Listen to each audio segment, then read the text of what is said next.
How are we doing, Raven fans, Oriole fans? So, thank you very much for joining us today for the RAVORI Sports Podcast for fans like me. Like and subscribe to all of our social media content here. So, we're going to thank you for watching us. If you're following us here, today is the day we're releasing this video, our rollout for Fanatics. So, definitely RAVORI Sports. We're going to have links everywhere to go ahead and get Orioles and Ravens merchandise with Fanatics. We're so excited about our partnership. We have a special guest here today. Also to Genesis Notary Services, if you're in the Winchester, Virginia area, if you know, you know. Definitely all of our notary business needs anything real estate, field inspection. We can absolutely help you with that.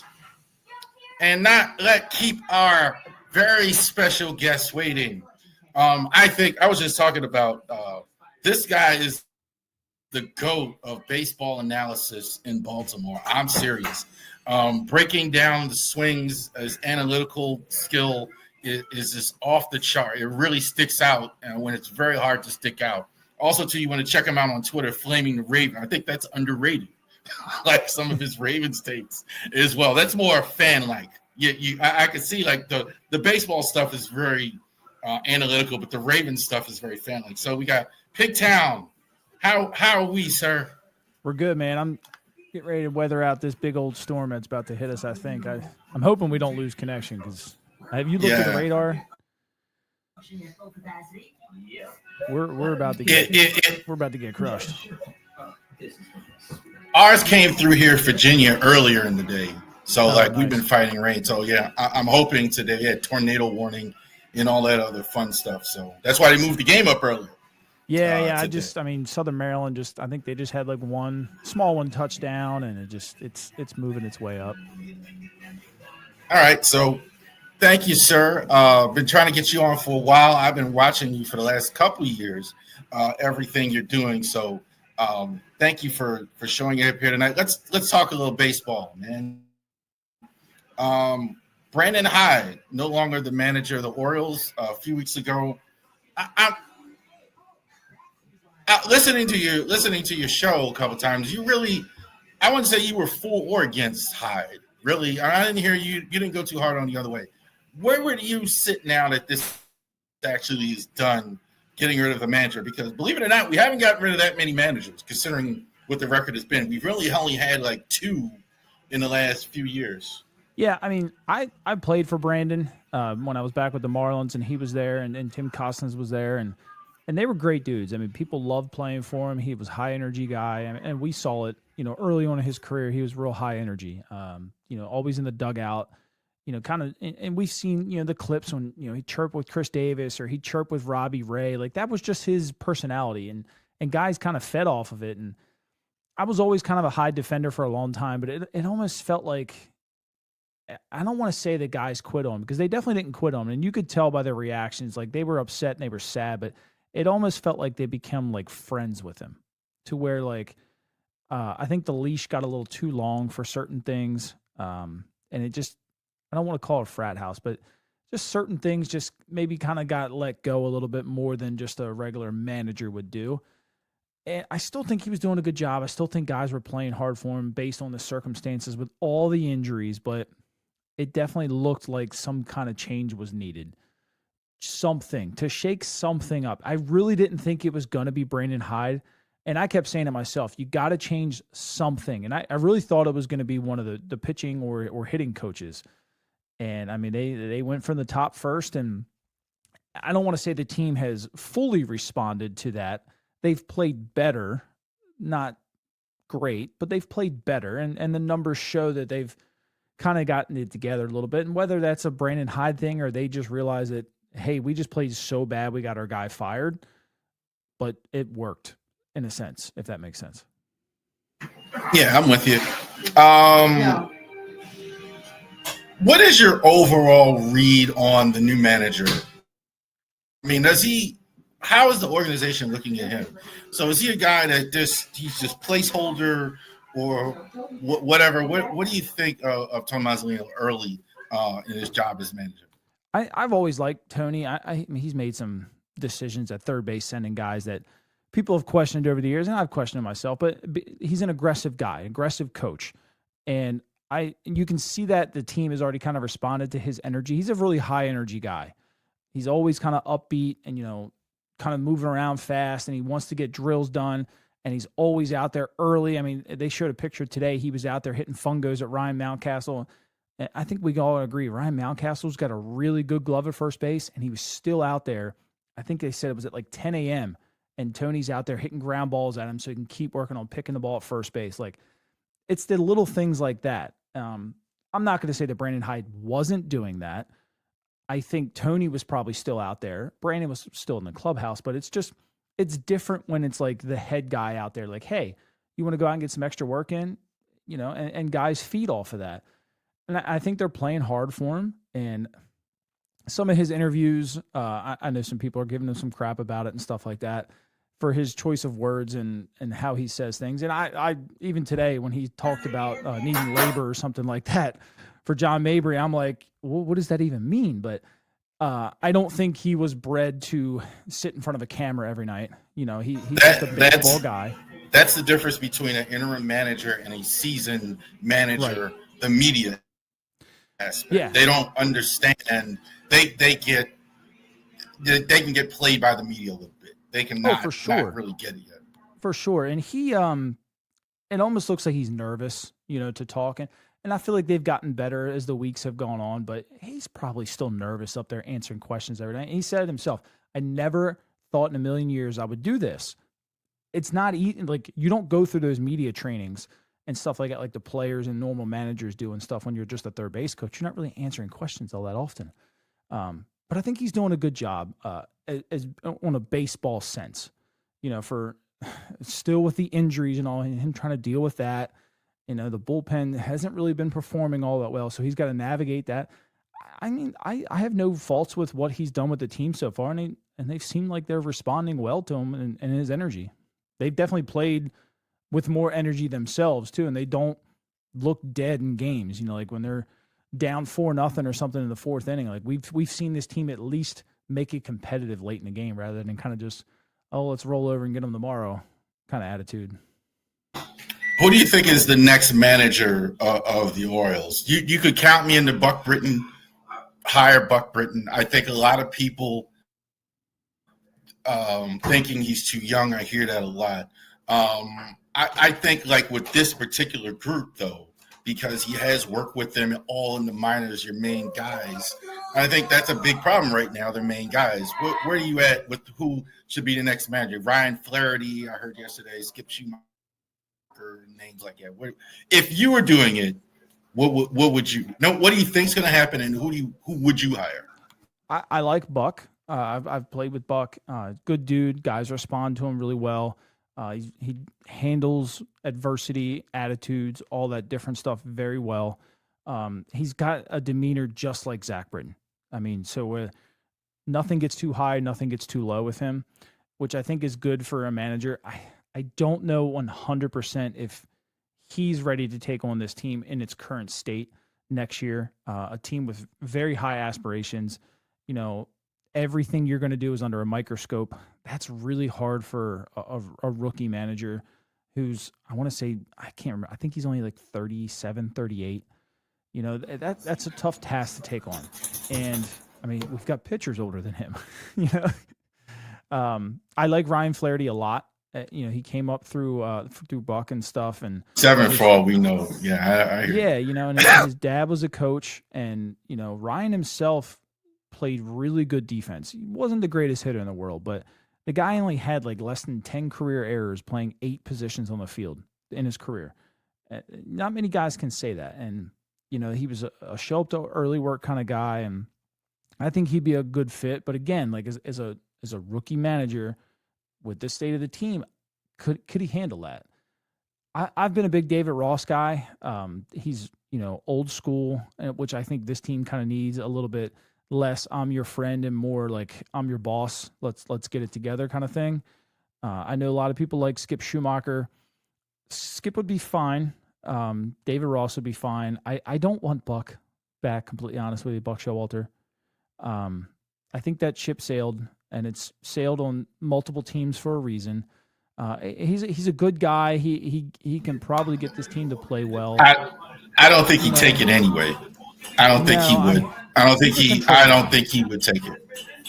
And that's my biggest question now is, it seems, I don't want to assume too much. It does seem like Mike wants things done his way, and he puts guys in place that are going to answer and do what he wants. Now, John Mabry is not one of those kind of guys. So it's interesting that maybe he's decided like, okay, it's not working. Let's try something different. If that was the case, I could see it like a Brad Osmus or David Ross or Skip Schumacher get hired. I like Benji Molina myself. Benji's been around the game a long time. We know how rich that family is when it comes to baseball knowledge and how long they've all played together, and that would be really fun. I don't think we're going to get who we expect, to be completely honest. I think it's going to be like nobody had John Mabry on their radar here. I don't even remember that guy playing. I remember him playing, but I didn't even remember that he was available. I don't think anybody did. And I think that's the kind of guy that Mike likes. Mayberry, I think, is just because of the young, exactly what I said on Twitter. You got a very young coaching group. You want a gray head in there, right? Yeah. You want a guy who's seen there, done it, been there a long time. That's not uncommon when you have a coach that's young to hire a veteran guy to understand, hey, your lineup card, things to the game, things he might be missing, like he hasn't done media stuff. Yeah, I fully agree with bringing him in. I think he's a great hire. It just wasn't a guy that I don't think anybody had on their radar to even think that he was available to bring in. We heard Seattle do it last year with Edgar Martinez, and I feel like Mabry's probably going to do the same kind of role as what Edgar did in Seattle, and that's seemed to perform really well for them so far. And it's just not a guy I don't think anybody really had an eye on, and I think that's just how Mike operates. Mike operates to kind of his own drum. He's going to find his kind of guy, and this next manager is probably not going to be anybody that we expect, is what I think. You hit a perfect segue. I was going to roll into Mike Elias, and you just went matter-of-factly said it's going to be Mike making the decision. So do you think they keep Brandon, they keep Mike Elias for the next manager, no matter who it is? I think they do. Mike's done a lot here, and has the last two deadlines been the greatest? No. And Mike will tell you the same thing. But here's my worry is Dan Duquette was pretty good at building a major league roster. Not the greatest, but he was pretty good. The drafts were okay. Some good ones, and some not so good ones. And the international market was nowhere. We were never in it. And that could have been an Angelos thing. I really don't know. My concern is Mike is really into the international market. I mean, he helped flip Basayo from the Yankees to the Orioles. A couple of the guys that he signed are performing very well in Delmarva and Aberdeen. And he's put a lot of money into it. You got to stay in that realm to be consistent in today's game, because the talent coming out of there is very good. And you don't want to kind of just fall back into one of those teams that you don't really have a shot to sign guys, because it took a lot to get to where we were. And then if you fall back behind the Dodgers and Seattle and Yankees and Red Sox, it's going to be really hard to climb back out of that. To just get rid of Mike for 1.5, 2 bad just trade deadlines. This offseason was bad too. I'm not even going to sugarcoat that. It was bad. But he admits that. And part of me thinks that, when you look at the talent of depth that's in AA and AAA, Mike, I'm not saying this is what he did, but it's just what I think he did. I think he looks at some of these guys and he's like, I can only give out 1-year deals because I have a Brandon Young ready. I have a Chase McDermott that needs a shot. I have a Braxton Bragg that's moving up through the system. A Pete Van Loon who's coming up quick. A Patrick Riley who's pitching really well. Like, I don't have room for all of this talent if I give out all these multi-year deals to pitchers. Let me just go give a couple 1-year deals out, patch it up, and then I have room to kind of bring these guys up as needed. And it backfired. And he'll probably be the first one to tell you it backfired. And now some of those guys are hurt. Some of them are pitching extremely well, and they do need their spot. So I think he took a gamble, and it kind of blew up in his face. And It looks like he's trying to make a change. John Mabry is not somebody that I would have never expected Michael. That's not a Michael Elias hire. So maybe he is looking at it like, okay, maybe I did screw up. And maybe he has been told, hey, you're on the hot seat here. You got to fix this. And maybe some changes are coming.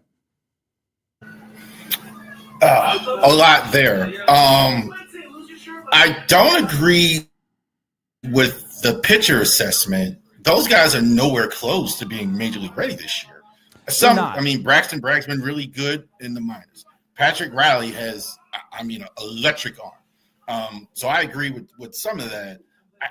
Do you think this is more of the owner of him? I keep hearing that over and over. That's just, I can't wrap my head around that. So an owner wants to spend money and a GM doesn't want to.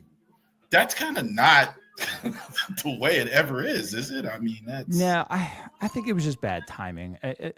They were obviously willing to go $45 million a year for Corbin. They wanted to spend that money, and I think they probably tried to like go out and sign Teoscar. It's hard to pry somebody away from LA. Let's be real. You've got a legitimate shot to win a World Series every year you're with them. How can you convince somebody like Teoscar or Blake Snell not to go there? You would have to go well above their price range of what they got to pay them. And then, like the Tyler O'Neill situation, what if they stink? Like, then what? Then you're in a huge pickle. So I think he tried to spend money on the certain players. Where I think he goes wrong is I think he trusts his computer system too much. And when I say that is his computer and we hear Jason Lockenford talk about it all the time. His computer spreads out a game plan over years. And if they look at the value of a player in year 2 or 3, and they don't feel like they're getting their money's worth out of it, I think they pass. And I think that's what's holding him back right now to go and get some of these better players. Like, you could have went and got Andrew Heaney this year, who would have fit nicely in here. But the projections probably in year 2 or 3 weren't that good. So he stayed away from him. Same with Eovaldi. With his age, the computer system probably said, okay, well, he's 37, 38. What are we going to get out of him? This is the money that we're going to give him. This is probably the ERA, the projected ERA. They stayed away from him. Texas doesn't care. Yankees don't care about that. Boston don't care about that. So I think that's where he kind of relies on that kind of stuff. Biggest difference, one of the big differences with the Orioles and the Yankees and all that, et cetera, is they'll mess it up and won't get there. They'll just keep moving. Whereas the Orioles and a lot of smaller market teams, they make a contract like that and it doesn't work out, they're kind of stuck at that point. They or if they do have the money, they get a little gun shy in a lot of cases. They like, okay, well, we can't do that. Right. And San Diego's a really good example of that. I mean, Bogaerts started really hot, but they still owe Bogaerts a lot of money. And if he doesn't hit his weight, like, you're on the hook for that. And he's got 9 more years, right, on his deal or something, like 8 or 9. It's something crazy, and it's just not. It's not worth that. And I don't think Mike wants to get caught in that, because we're pretty close to San Diego when it comes to terms with that. So yeah, in 2023, he signed an 11-year deal for $280. So, like, that's a lot of money for Lane, and he's not even hitting that great.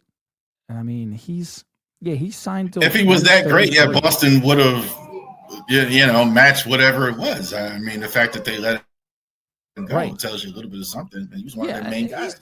He's okay right now, right? He's at 249, which is okay. He's only got 3 home runs and just 21 RBIs. Again, it's okay, but when you're paying somebody $25 million a year, you expect a little bit more. And I think Mike doesn't want to get caught in that. And that's going to hurt San Diego a lot. And it's, honestly, I think it's why they had to go cheap on Jackson Merrill, because you've got a lot of money tied up into Manny still. You got a lot of money into Bogaerts. You got a lot of money into Tatis. They had to do what they could to sign Merrill. Still paying Darvish, I think, too. Yeah, I think they got maybe 1 or 2 more years on him.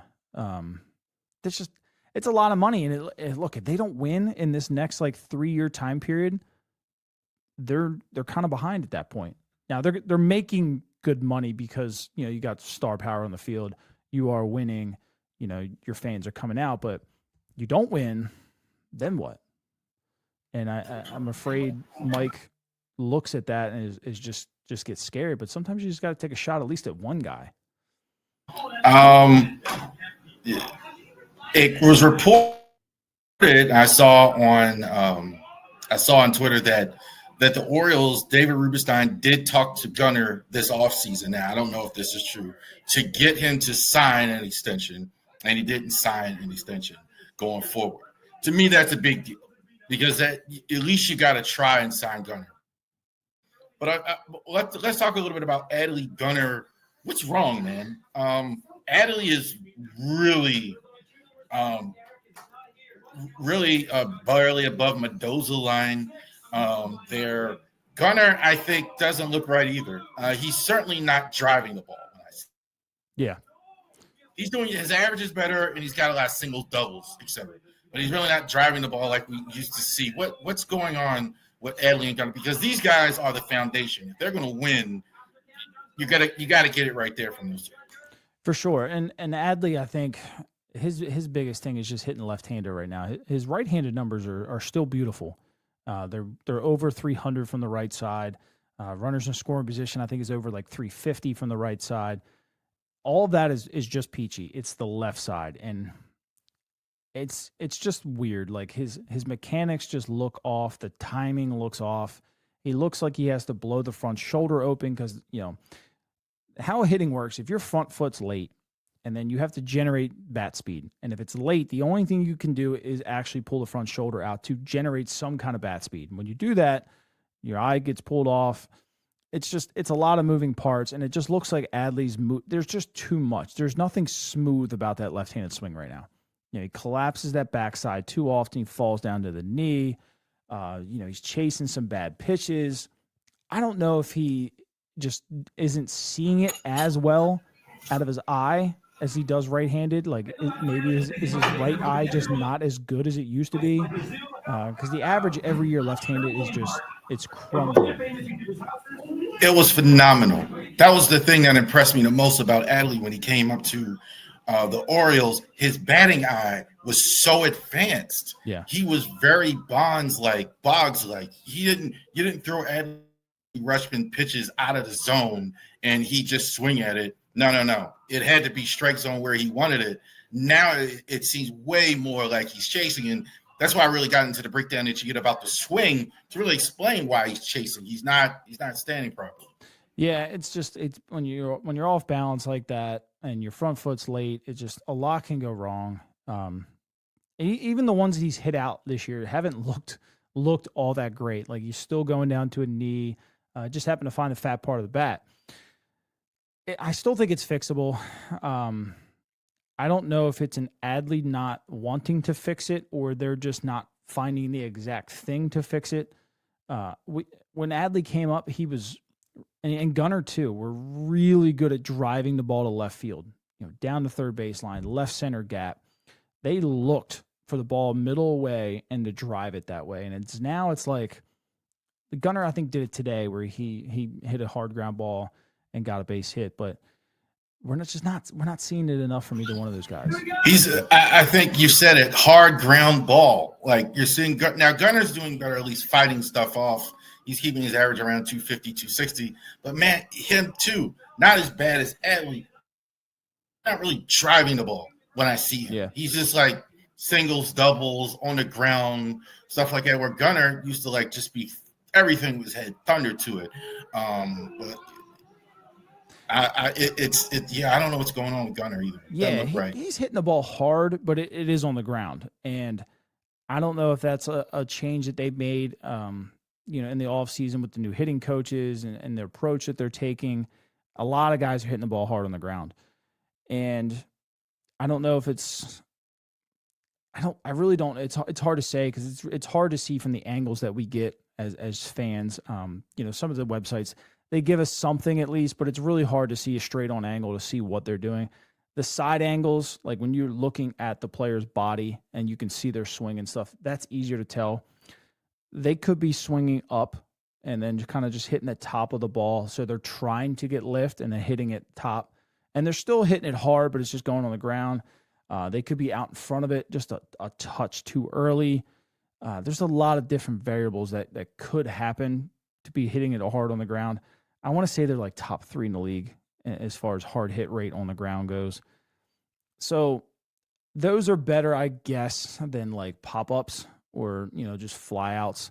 But I've said it before, like when you hit a ground ball in the big leagues, it doesn't matter if it's 120 miles an hour, 98 out of 100 times, they're going to make the play. It's those 2 times where, it finds that little nick in the field and it pops up on somebody.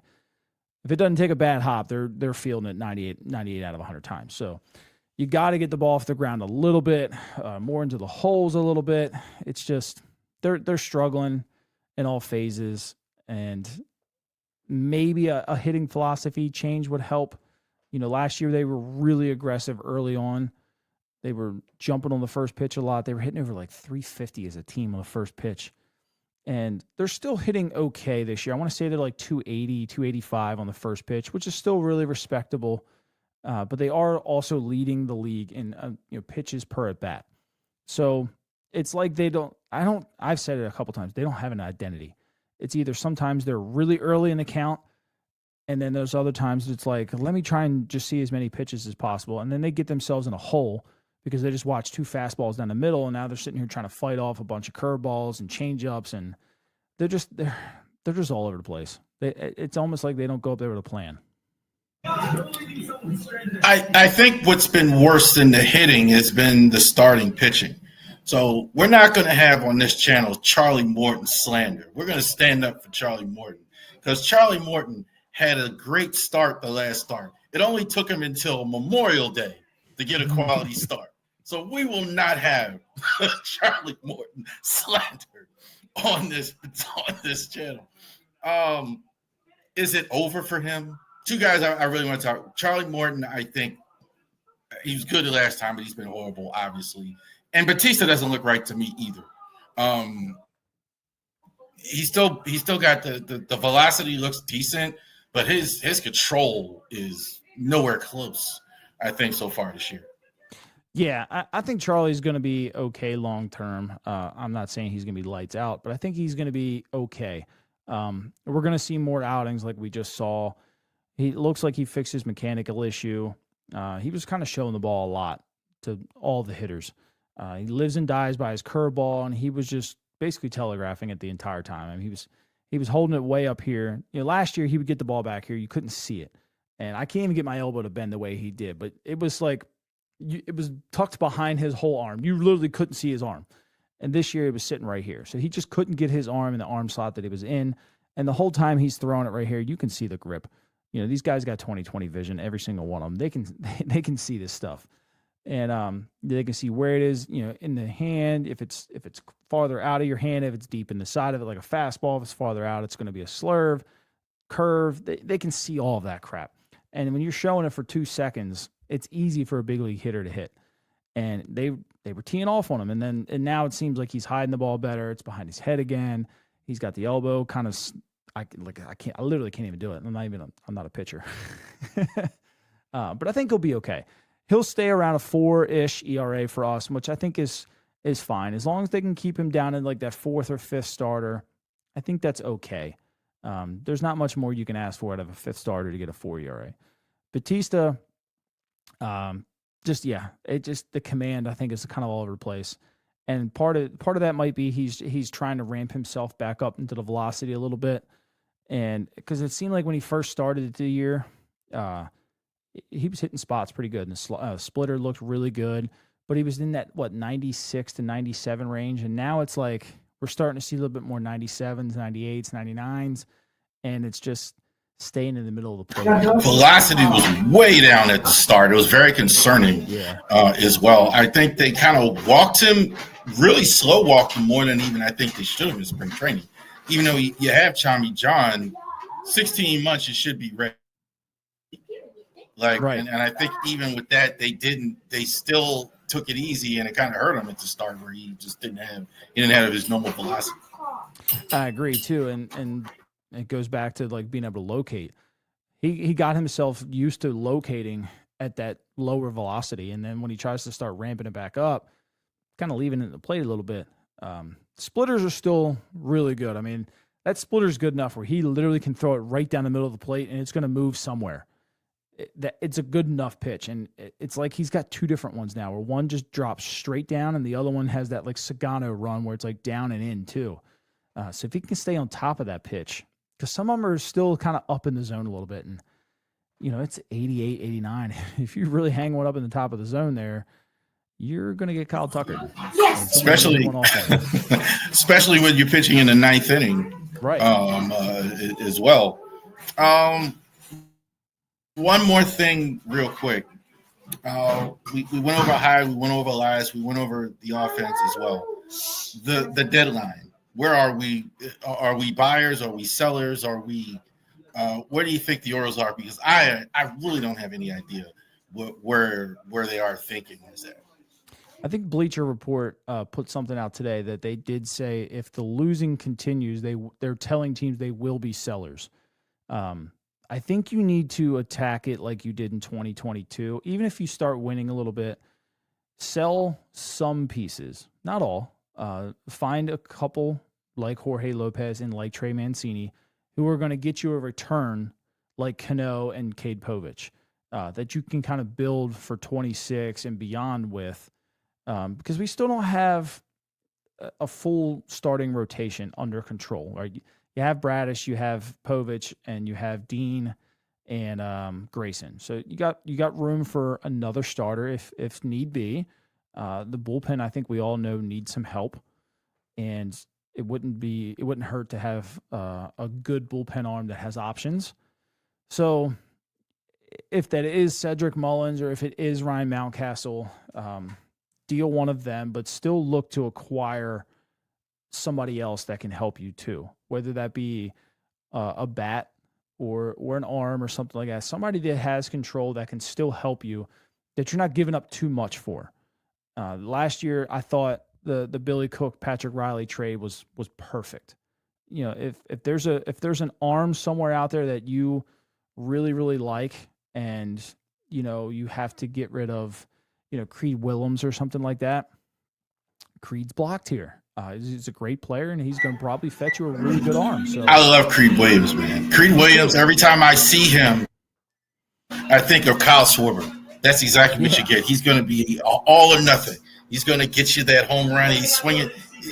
They tell you when you're in baseball, I didn't play nearly as good as you were. But, man, they don't swing for the fences. He pays that no attention. Yeah. He's swinging for the fences every time. Yeah, he swings hard. And but guys like that can fetch you a really good piece back. I think you be a buyer and a seller. Just try to upgrade your team without decimating it, if that makes sense. I'm with you. Let's talk about PigTown Sports. The name is awesome, being from Baltimore. If you know, you know. I know, but tell the people that don't know what PigTown is. I'm sure you've had to explain this before. I have. So I'll be completely honest with you. I'm not from PigTown. I looked on Twitter back when I wanted to start all this, and I was like, you know what? I want something that associates with Baltimore that people from Baltimore would know. And it's like everybody already had like Utah Street, or everyone and their mother was Baltimore something, like, Orioles something. And I was just like, what can I use that associates me with Baltimore that stands out? And I was thinking like PigTown. And I don't know the history about it all that much. I just know that from what I was told that, there was a slaughterhouse there, right? And people used to bring the pigs literally through the streets to the slaughterhouse, right? Yeah. So that's the story that I've been told, at least. And that's how it got its nickname years ago. It was back in the 50s or 60s or something? Yeah. It's the hood. More I associate with it's the hood, right? So like if we're all the Caucasian people that that didn't have money, that weren't Roland Park, Mount Washington, whatever, they lived in PigTown. Right? The working class people. So that's why I really thought it was cool, because my family certainly was at no money still. So I always thought like this guy's really sticking out to be proud from PigTown of all places. Yeah. That makes sense. I grew up down in about 20 minutes south of Baltimore, so I'm not going to claim that I grew up in it. I just wanted something that people in the area could associate with Baltimore and still stand out from all the other thousands Baltimore something names on Twitter. Yeah, I hear you. I'd say RAVORI. People don't know what it is. Ravens, Orioles. Some people don't figure that out. Yeah. Your baseball. Do you consider yourself a baseball channel? Because I've seen your Twitter stuff with football. Do you consider yourself a baseball guy or baseball and football? Or I know you actually have those baseball background, much stronger baseball background. Yeah, I mean, I played football for a long time. I probably could have played in college. I was a decent kicker. I was a decent wide receiver. I mean, I'm 6'4" and I could run. Probably played a little bit of defensive end, even though I was skinny. But my baseball coach was also the football coach. And he was like, look, I can't have you play quarterback because we don't have a line. And I don't need you to get hurt before baseball season. He's like, just go out and play wide receiver or something like that. Don't get hurt. I was a good athlete. I would have probably played for a while. Definitely the bigger baseball background. It's a passion of mine. My fandom for the Ravens is not like, I don't go as analytical and as deep with the Raven stuff as I do football stuff. There's plenty of channels that do that. I throw my little 2 cents in here and there, but I don't really kind of dive into it the way I do like on Facebook, at least. I'm a little bit more of a fan than I am, like you said, with baseball, where it's more like more of a professional approach to it.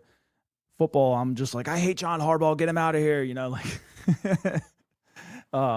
And I tell people all the time. I see it on Twitter. I see it on Twitter. Your Twitter rant, I could tell like it's more fan stuff than it is baseball. Yeah.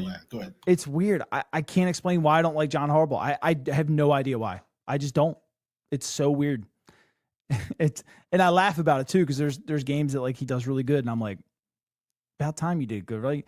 And I'm all happy for him. And then as soon as he screws up, and I'm like, I knew I hated that guy for a reason. Like, zero reason. Like, the owner of Jimmy's Seafood asked me all the time. He's like, why do you hate John? I'm like, I don't know. But I love football. I do get as deep into it, but I don't put it on Twitter as much. Like, I'm always looking up stats and like sending it to my neighbors and stuff like that, or my fantasy football group and stuff. But there's a lot of good channels covered, and I don't want to step on anybody's toes. You've been working with Paul Valley. I see that the press box, I forget the name of it now. The Bat Around is the morning. It used to come on Saturday morning. I used to listen to it on my walk in the morning. What's that? Because you're doing a lot of. I mean, I've seen you with the 336 guys. Matt is a guy I know. I've been working with Drive to the Top Productions. That's how I met Matt. I actually, once he actually started working with Daniel Wilcox, I started working with them. They needed somebody. So where do you think this is going to take you in terms of like a media career? Without revealing anything you got in the pipeline, but where do you want your channel to go? To be completely honest with you, I just do this because I love it. I don't have anything set in the pipeline to grow outside of kind of where it is. Obviously, if I keep growing, the viewership keeps coming up and stuff like that. And if I'm able to get live more and do some more shows, that would be awesome. I enjoy doing it. I enjoy talking Orioles baseball and football if I need to. It's not something that I'm trying to like quit my day job for. I wish I could, but I would never be able to. It's a hard thing to do. It's just based on passion. I love baseball. I wish I could talk about more than just the Orioles, just because my love and passion for baseball is for the entire game, not just the Orioles. I could talk about every team out here. And I used to know almost every prospect, every team, all that stuff. And then I had kids. I don't get to pay attention as much anymore. But with them, I probably can't grow this as much as I would want to, because they are 6'4" and 2. I do coach their baseball. I coach their football. My daughter's in cheerleading and dance, and the 2-year-old I'm sure is going to come up either playing soccer or baseball here shortly. So when I do find time, I get on here and I just enjoy whoever asks, I just enjoy going live with them and talking ball. I have 3 kids too, so my kids are not 6, 4, and 2. My kids are one's not even a kid anymore. She's 18. The youngest one sitting over here, she's 10. She's going to be 9, and the other one's 13. So here she comes in the shot, I'm sure. Thank you. Thank you. Yeah, she's want to get. She heard me talking about kids. She's in the shot. Because I think when I see you, your analysis is very, very perfect. I mean, it looks like you kind of remind me like Dan Orlovsky, like if he's a football guy. Like when I'm seeing you there, you definitely have love of the game. What's your preparation like in terms of a stream? Is this something that's easy to you and natural for you, or is this something that is, requires a lot of time and away? Because you said how busy you are. So I do get a little bit of downtime at work. So sometimes in the mornings, when I'm running some stuff and waiting on things to finish, that's when I usually start to look up all my different stats. And usually like the night before, all the websites kind of update around like 6:50 in the morning or something like that. And I get there at 6. So I get a little bit of time during the day to kind of start, something will pop in my head and I'm like, I wonder how this works. And then I start like kind of researching it and then putting, all the different filters in to find exactly what I need. Once I tweet that, when I come home, I just read my Twitter again. And I kind of like just jot it down in just Apple Notes. And I'm just like, okay, here's a little talking point. With Paul's show, Paul has all the talking points. I kind of just answer his questions kind of thing. I've been in front of a camera probably since like 2012 though. I used to do a lot of kayak fishing videos. I was doing like some bass fishing tournaments and stuff. I did not see that answer coming there about kayak. Yeah. When I got done ball, I needed something to stay competitive. And when I was in Sarasota in spring training, I met Asher Tolliver, and Asher took me over to like this. There's a place down there at spring training. It's a neighborhood, probably like maybe 2 miles away. It's got like 17 ponds in it. And he took me over and he told me how to bass fish and, red and black worm and stuff. And every night we were catching like 25, 30 fish every single night. And I was like, dude, this is awesome. And then I came back home and I was like, I didn't really have a job when I was done playing. So I was working at Bass Pro. You get 40% off when you're working there. So I bought like a little Ascend kayak and it ended up being like $200. And I was like, let's just go out fishing. And all of a sudden, there's a pond across the street from me. It used to be really good back in the day. And I would throw the little kayak in there and I'd go in there and catch, 10, 15 fish a night. Here and there, I'd catch a 5-pounder. And I just started loving it. I started doing all these tournaments and stuff. So I started recording it and making videos and stuff. And I actually had that channel monetized for a little bit. And then, had kids and I couldn't really get out as much anymore. Definitely couldn't do tournaments. To kind of keep my competitive edge, I started playing tournament softball and was doing that for a bit. And I was video game streaming at night, playing Call of Duty or something like that. And then, I think I've seen you stream video games before. I think I've seen that before. I know probably. You and I know Engraven used to be a streamer as well. I know the Engraven vids. I know I've seen you used to do that. Yeah, I think I went live one time on PigTown while I was playing MLB The Show, which I'll put that on here and there and just hit basically and road to the show. But I've been editing videos and doing stuff like that for a pretty long time. So for the most part, I've gotten down to how to make this as fast as possible and like be comfortable talking in front of the camera and stuff like that. A lot of the talking points I will think of within like 5 to 10 minutes before we go live, and I'll just jot it down. Sometimes if I have a guest on, I'll actually like beforehand, I'll prepare questions for them, like a day or so before and send it to them, make sure they check it out. Like when I went live with Mike Bordick, we had a couple questions for him, make sure there was stuff that he was allowed to talk about and, stuff that we wanted to chat with him for and stuff. So it's kind of just a mix. I don't get a whole lot of time to sit down and think too much. Yeah, I'm not nearly as good at it. It takes me a long time to prepare anything. And I'm not. This is more. This is more of a fan's perspective, not your. I'm not a sabermetric guy like you. That's kind of where me and you differ. I kind of like always try and deliver it like the way fans understood. Maybe old school scoring the game like they used to do. One other thing, media in general. I think ESPN's about to go out of baseball. Hopefully, the rumor is that NBC Peacock is going to take that over. The rest of the league, as far as where are we with baseball media? Who do you like in baseball media? I think Mark DeRosa is really good, and honestly, Billy Ripken is really good too. Just they're two guys that they can see the game, they can see the little things, the little changes, and they can explain it, and they can explain it in a way that's like really in depth, but a way that anyone can understand it. And I think that's kind of what sets them apart from the others. I forget Howie's last name, but I used to really like Howie a lot. He was really, really good at it too. And I forget the other one that I really liked. I've listened to Pujols one time on like MLB Network, and he was really good too. Pedro's good in my opinion. And David Ortiz is fairly decent. David, I don't think David doesn't have the eye as some of the other ones do.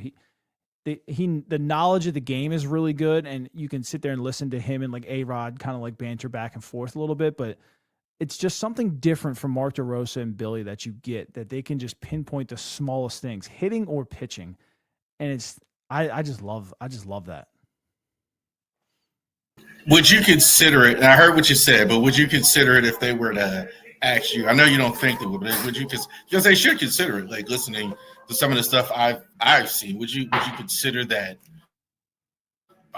If that opportunity ever came or anything like that, MLB Network or anything like that. No, for sure, for sure. Just because, I would sit there and get to talk about something I'm passionate about all day long, and watching different video and trying to see like, why is this guy struggling, or what changes did he make to all of a sudden start playing really well.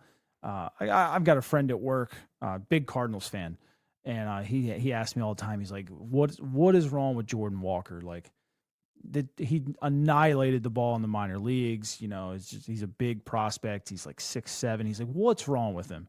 And so, for the last like week and a half, I've just been like just watching a lot of his videos and just like, and it was using that same little like video, like skeleton breakdown thing that I did with Adley. And I'm like, and it looks like he's jumping out at the ball instead of just sitting back and waiting, but you don't see it every time. So, and he's only 23. He's just a young guy, but I would love to sit there and do that all day long for just all around the league. That was one of the Cardinals. I don't want to put too much on Jordan Walker, but it was kind of their downfall. Like him, they were really counting on him, and he was like one of their rare misses. And now it seems like they're missing here lately as far as practice. I think for years, the Cardinals and the Braves were the two best run franchises in terms of balancing money, getting prospects, and all of those stuff. They were really good. When I was there the Marlins and the Cardinals actually share a facility. So we were there every day watching like how they ran their practices and what they were looking for out of certain guys, and we would play each other all the time too, and just hearing their coaches talk to their young guys and how they went about their business and stuff like. And the Marlins were great back then at developing players too. So like back then when I played, so I want to say it was like the Twins were number 1, Kansas City was number 2, and I think St. Louis and Marlins I would say were like 3 and 4, and then I forget who was 5, but back then, we're talking 2010, like Baltimore was probably like low 20s. Like it was, everything was just like we're only going to hire our friends atmosphere. And, they minor league system was terrible. For years. It just, they were constantly, Orioles were constantly known for overinflating their prospects that weren't top 100 at all. It wasn't until Michael Elias got here, and we really started getting real top 100 prospects. Yeah, I mean, I remember the Billy Rao days and the Matt Hobgood and stuff like that, and it does set you back. And Sidney Ponson was the greatest. Yeah, yeah. greatest I mean, look, source. at least he made it though. At least he got to the majors. One last thing here. Be remiss I didn't ask you Ravens question here at the end. I think too, and we're gonna have a NFL video. We're more baseball focused here, obviously in the summer months. But best team in the AFC this year, Ravens. I think it's Ravens and Buffalo are two best teams in the AFC. What do you think? I wouldn't disagree with that.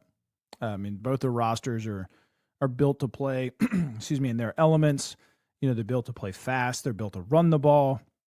The only issue I see with Buffalo is their little hiccup with James Cook. How that plays out. I don't think Buffalo is going to allow that to affect them, but are they going to be as effective on the ground if he, say, like holds out or isn't happy or ends up getting hurt or something like that? Baltimore's a well-oiled machine, and they retooled again on defense. They're never going to get away from defense wins championships motto. I don't think there's a reason to. Lamar's getting better every single year. The wide receivers are finally coming into their own. I likely could be an all-pro if Mark Andrews wasn't lining up next to him. I think this is the best skill group they've ever had. Skill players, I mean, not necessarily like your best running back room, best tight end room, and a good group of wide receivers. I think this is the best skill. The line, I don't know, but the skill guys, I can't remember a better group here where I'm not even whining about it here in May or the beginning of June. Yeah, and I think you're 1,000% right. It all comes down to the line. And that's one thing that Buffalo has. They have a very strong offensive line. Not that I don't think ours is going to be good. It's just how long is it going to take them to gel together and how many moving pieces is it going to end up being? Like, is Voorhees going to get more playing time this year? Is Falalele going to be the starter and stay the starter? Who's going to be that rotating offensive tackle that Josh Jones kind of played and then Makari kind of played like on the jumbo set. So once they get that kind of figured out by week 6, week 8, then I think we'll start to see them hit on all cylinders. I think I've told people, like, I know my channel is small, and I know it's because Daniel Falele hasn't seen it. Because if he did, he would certainly have me blocked the way I was killing him last year on Twitter because he was just God. I mean, it was a revolving door sometimes. Tell the people where we can find you and everything. And y'all should have been watching this with pen and paper, getting some of this outstanding baseball analysis here. Tell the people where they can find you. Yes, I'm on Facebook, TikTok, Twitter, Instagram, and then YouTube is the biggest. But they're all under the same channel here, PigTown Sports. Pretty much just all day, every day, baseball something. Where are you on Facebook? I tried to find you actually on Facebook. Is your name different on Facebook? My real channel, is different. I do have a PigTown Sports page attached to it, though. I think it's okay because I've seen you take calls doing the thing on Facebook, and I can't find you. Okay. Yeah, I think they made me spell it different. I'm checking now. I can't remember. I remember there was something weird about it. Yeah, so it's PigTown. And then I had to do a space sports. So it's not all one word like it is everywhere else. Facebook's dumb. Thank you very much, sir, for joining us here as well. Definitely check him out, PigTown Sports. I check it out. I literally check him out every week, certainly during the baseball season as well. Definitely, too. Thank you very much, all of you, for joining us here for the RAVORI Sports Podcast for fans like me. Like and subscribe, just like you just said, on YouTube, RAVORI Sports YouTube channel, RAVORI Sports Podcast. Thank you guys for joining us, and you have a great rest of your day.